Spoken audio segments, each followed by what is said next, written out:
Hola con todos, mi nombre es Tomás Salgado y estamos en un nuevo programa de Quito Capaz, un espacio en donde intentamos dar un poco la voz a las personas que están apoyando a que esta capital prospere. Hoy para mí es un placer presentarles a un querido amigo con quien no he podido compartir hace mucho tiempo, pero que también está preocupado por la situación de nuestra capital, por la situación de nuestras tradiciones que se han perdido un poco en nuestra capital y nos va a contar un poco de sus proyectos que tiene para recuperar estas tradiciones. Él es Joaquín Robles, que está aquí conmigo. Bienvenido, Joaquín. ¿Cómo estás? Hola Tomás, qué gusto poder estar aquí. Muchas gracias por esta invitación y un saludo a todos los oyentes de Quito Capaz. Realmente para mí es una cosa muy agradable, muy importante también poder tener, aunque sea un espacio grande, pequeño, lo que sea, pero para poder hablar de estos temas, ¿no? De la sociedad como tal, que se están perdiendo, culturales, tradiciones y temas sociales que en general nos preocupan a los jóvenes hoy en día y que no se están hablando últimamente. Así es, Joaquín, y con eso quisiera empezar. ¿Cómo le ves al tema de los jóvenes en Quito en especial? ¿Cómo ves esta preocupación por la ciudad? ¿Crees que existe todavía esa quiteñidad? ¿Qué es la quiteñidad? ¿Cómo ves esa situación?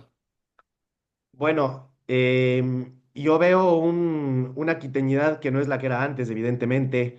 Em, Sin duda uno de los símbolos icónicos de lo que era la quiteñidad, de lo que representaba Quito y más ahora a víspera de sus fiestas, ¿no?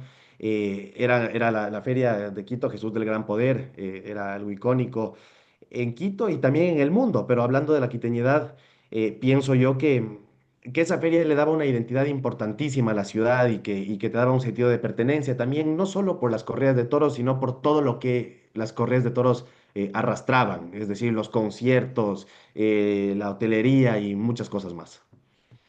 ¿Y tú por qué crees que se ha perdido esto? ¿Qué crees que es una consecuencia directa de haber perdido, por ejemplo, la Feria de Jesús del Gran Poder? ¿O crees que hay algo más allá que ha hecho que los jóvenes se desinteresen de la quiteñidad y de sus tradiciones?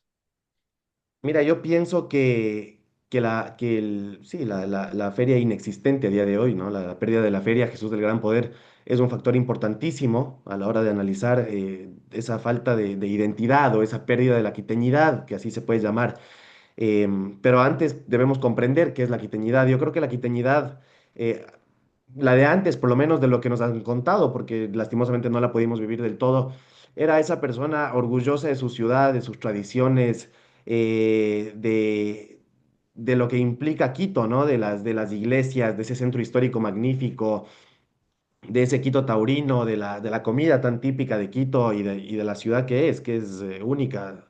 Entonces, eso se ha ido perdiendo también porque yo creo que las familias han cambiado y uno de los motivos de la pérdida cultural que ha tenido la capital en sus últimos eh, años ha sido sin duda la ausencia de la feria de Quito Jesús del Gran Poder. Y ahora, pensando un poco más en qué deberíamos hacer para recuperar las tradiciones, ¿qué se te viene a la mente? ¿Qué has pensado en cómo recuperar este tema? ¿O te parece importante recuperar las tradiciones o es un buen cambio dejar a un lado las tradiciones y escoger algo más? Yo pienso que las perder. Sin duda habrá unas que gusten más, otras que gusten menos, pero las tradiciones son las tradiciones. Como su nombre lo indica, es algo que viene del pasado y que se ha consolidado en una cultura y debe seguir para adelante porque es lo que le da cierta identidad, ¿no? También eso es lo que diferencia a las personas y a las culturas, una vez más. Em, yo pienso que hay que defenderlas, yo pienso que hay que defenderlas y siento que Quito ha perdido parte de su esencia con ello, aunque ha avanzado en muchos temas más. Por ejemplo, la implementación ahora del Metro de Quito, que está en funcionamiento, que es una obra magnífica, sin lugar a duda, pero muchas cosas más que se han perdido le han hecho perder un poco de su esencia a la ciudad. Estoy completamente de acuerdo contigo en eso, Joaquín, y creo que es importante un poco reflexionar en ese tema de que sí, Quito ha avanzado muchísimo en esos aspectos, pero si no tenemos un mito común, una narrativa común que nos haga sentir quiteños, perdemos un poco el sentido de pertenencia, como tú mencionabas. Entonces, quisiera un poco introducir lo que tú haces, que es este proyecto de Tendido Joven. Primero quisiera que nos expliques un poco qué es y qué objetivos tienes con este proyecto y cómo este proyecto nos puede ayudar a tener un cierto sentido de pertenencia a lo que es Quito y a lo que es nuestra ciudad. Bueno, este proyecto de Tendido Joven está dentro del marco de lo que son las corridas de toros. Claro, actualmente no pueden, no hay corridas de toros en la Plaza de Toros Quito, ¿no? En la capital, ni en la Plaza de Toros Belmonte, que son las dos que están, digamos, dentro de la ciudad. Sin embargo, se dan corridas de toros en las otras ciudades del país y muchas de ellas con gran éxito, teniendo plazas llenas o casi llenas en casi todas sus, perdón, en casi todos sus eventos. Yo pienso que esta iniciativa del tendido joven, como su nombre lo indica, que es una oportunidad para que los jóvenes puedan asistir a las corridas de toros, teniendo el beneficio de tener un precio menor, porque se comprende que un joven eh, de 18 años en adelante, porque hay una restricción de edad también para que entren menores de edad a las plazas de toros, entonces la persona tiene que tener más de 18 años, pero menos de 26, eh, pueda asistir a los toros pagando un valor menor que el de la entrada normal, evidentemente, porque no se contempla que esa persona no tiene la solvencia económica como una persona que produce de manera más normal. Esta persona puede estar estudiando, lo que sea. Y este tendido busca fomentar la asistencia de personas jóvenes a las corridas de toros y así poder recuperar un poco esa identidad o esa brecha generacional que ha habido desde que se eliminaron las corridas de toros en Quito. Espectacular, y a mí se me viene a la mente un poco qué tan difícil ha sido convencer a los jóvenes que vayan a las corridas de toros, porque hay que tomar en cuenta que ya no sabemos lo que es una corrida de toros, especialmente los más chiquitos, convencerles de esto es cultura, esto es arte, esto es una tradición muy importante en esta ciudad, qué tan difícil ha sido y cómo le ves a esa situación. Sin duda ha sido un reto. Llevar gente joven a la plaza es complicado porque muchos no han ido nunca en su vida. No es como antes que la gente iba con sus abuelos, con sus padres, con sus tíos o por el simple hecho de que se iba todo el grupo y no te quieres perder los toros y te vas a los toros. Y muchas veces ibas a los toros por estar en la fiesta que está después de los toros y por estar en el ambiente y todo lo que contempla una corrida de toros. Ha sido un reto y yo creo que los incentivos de poner precios menores, poner hacer como unos paquetes, que si tú vas a los toros tienes la fiesta posterior a los toros y además se te dan unas cortesías. eh, yo creo que eso ha ayudado para que la gente vaya, pero no deja de ser un reto, porque como hay una brecha generacional entre los que fueron por tradición, porque fueron con sus padres, con sus tíos, con sus abuelos, con sus amigos, hasta nosotros, por así decirlo, que tuvimos unos 10 años en los que la gente dejó de ir a los toros, claro, es como volver a reintroducir esto de los toros en la sociedad. Claro, tú mencionas este tema de muchos íbamos por la fiesta, incluso yo, por ejemplo, me pongo de ejemplo, muchos íbamos, por ejemplo, a Mulalos por un tema de va a haber fiesta después. ¿Cómo hacer que la gente decida ir? No solo los incentivos está bien como para iniciar el proyecto y que la gente se motive a ir, pero cómo ya transmitir lo que en verdad es la tauromaquia en la juventud. ¿Qué crees que Así es. podríamos hacer? Un tema de que no solo sea voy a los toros por diversión o entretenimiento, sino que se vea el verdadero simbolismo, o como se le pueda llamar, que hay detrás de la tauromaquia. Bueno, eso es aún más complejo, pero yo creo que es algo muy bonito porque uno no puede defender lo que no conoce. Y por ello la gente tiene que educarse en las cosas que le gustan o que le apasionan. Si a ti te gusta ir a los toros porque te gusta, yo qué sé, la fiesta, el ambiente, la gente, estar con tus amigos, estar con tu familia, yo invito a todas las personas jóvenes que acuden por ese motivo, que es completamente válido y respetable, a que se empapen un poco más de lo que es una corrida de toros. ¿Qué lleva una corrida de toros? ¿Cómo se cría un toro de lidia? ¿En dónde se crían los toros de lidia? ¿Cómo viven los toros antes de llegar a la plaza de toros? ¿Cómo se transportan los toros? ¿Cómo se prepara un torero? Y además, por supuesto, el impacto económico que implican las corridas de toros, lo que implicaban en Quito, que en una feria de Quito se movían alrededor de 50 millones de dólares. Y lo que pasa ahora en los pueblos donde se dan corridas de toros o en las otras ciudades, o por ejemplo, a día de hoy estamos hablando de la nueva feria de Machachi que se va a dar los días 4, 5 y 6 de diciembre. Eso tendrá un impacto económico sin duda sobre Machachi, sobre el negocio de la hostelería, de la gastronomía. Así que yo creo que la gente tiene que comprender el marco global de lo que son los toros para poder apreciarlos y entenderlos mejor y así poder defenderlos. Y me parece bastante interesante este dato que mencionas, que en la feria de Quito se movían alrededor de 50.000 millones. No, se movían alrededor de 50 millones de dólares en la Feria de Quito. Em, Más o menos entre 12 a 14 millones de dólares de ese total se destinaba al negocio de la hostelería, los turistas extranjeros que venían a la Feria de Quito, porque venía gente de España, de México, de Colombia, muy aficionados a los toros y otros muy aficionados a la fiesta y otros muy aficionados a ambas cosas. El turista extranjero promedio gastaba alrededor de $30 por día. El turista nacional o el local gastaba un promedio de $20 por día. Y esto generaba un impacto importante.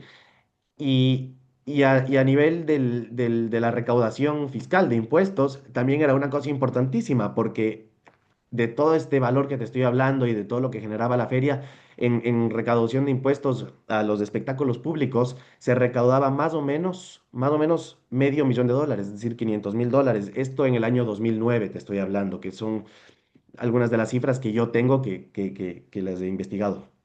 Claro, o sea, el impacto no solo es un empobrecimiento cultural, sino que después del empobrecimiento cultural viene el empobrecimiento ya económico, ¿no es cierto?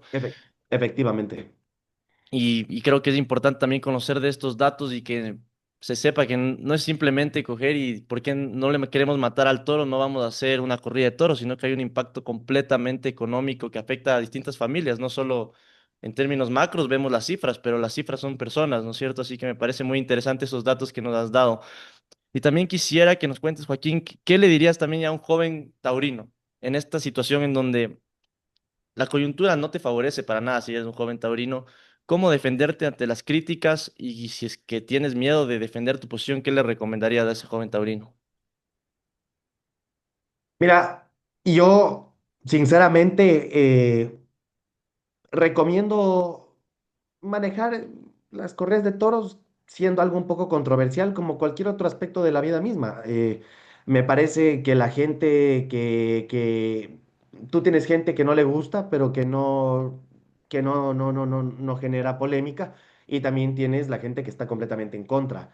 Yo respeto a la gente que no le gusta y a la gente que está en contra y por supuesto también a la gente que le gusta y le apasiona. Yo le recomendaría a los jóvenes taurinos que difundan esto, que cuenten por qué les gusta, qué de los toros les gusta, si es que es la corrida como tal, eh, el tipo de evento, pasar tiempo con amigos, con familia, un poco conectarse al campo, ¿no? Porque los toros sin duda es una conexión con el campo. Tú ves cosas, elementos que no verías normalmente en un día cotidiano en la ciudad. Un dato más que quisiera profundizar, no sé si es que tú nos podrías contar este tema de que el toro de Lidia fue hecho para las corridas de toros, o sea, para la tauromaquia. ¿Qué pasaría con el toro de Lidia si es que la tauromaquia se llega a eliminar en el mundo? Efectivamente, si es que la tauromaquia se llega a abolir en el mundo, al toro de Lida le espera una extinción casi inminente, porque el toro de Lida no tiene ningún otro propósito. Em, el toro de Lida tiene una genética que es lo que le da la bravura. De hecho, tú no puedes, con respecto a muchos argumentos antitaurinos que dicen que al toro se maltrata y se le incita a la violencia. No, el toro, el toro embiste porque es bravo, porque el toro en su genética es así. Si tú te metes a un corral con un becerro pequeño, te va a embestir igual. Y si te metes con una vaca, te va a embestir. Y si te metes con un toro, te va a embestir y seguramente te va a matar. Entonces, si es que se logran abolir las corridas de toros alrededor del mundo, sin duda alguna el toro de Lidia se va a extinguir, va a estar extinto dentro de poco. Sí. Y en este caso también se me viene a la mente ya, ahorita ya jugando un papel de crítico. Por ejemplo, cuando dicen que no están en igualdad de condiciones el torero y el toro, porque ahorita que mencionas que se le incita a la violencia al toro antes de la corrida en esas circunstancias.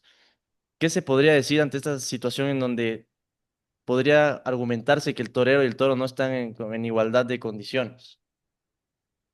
Bueno, primero que el toro de Lidia tiene una crianza, yo diría privilegiada, porque yo creo que uno tiene derecho a hablar sobre lo que conoce. Yo he estado mucho en el campo Bravo, donde se cría el toro de Lidia, y el toro tiene una crianza privilegiada, además es un animal precioso, tiene un esplendor magnífico.